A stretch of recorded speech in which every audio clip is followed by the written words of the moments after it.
Alright, welcome back. So in this video we're going to go over forwarding and how it works. So let's click on the settings wheel.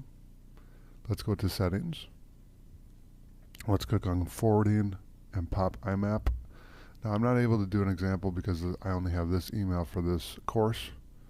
But what you would be doing if you did forwarding here, you would add a forwarding address.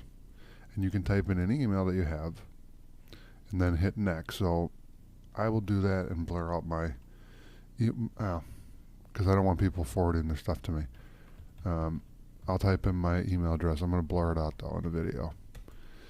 And then do next. And I'm going to proceed. What it's going to do then is it's going to send a confirmation code to your other email address to verify permission. You hit OK.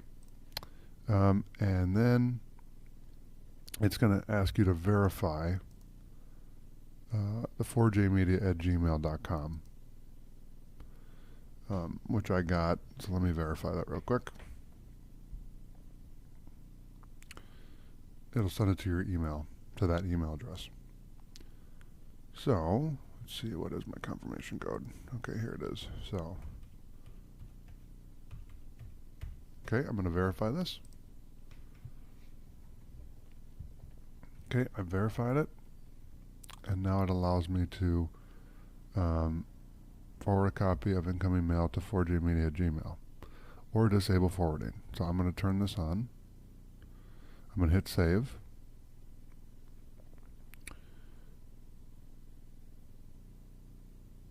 So what it does is that you are forwarding your email to 4jmedia@gmail.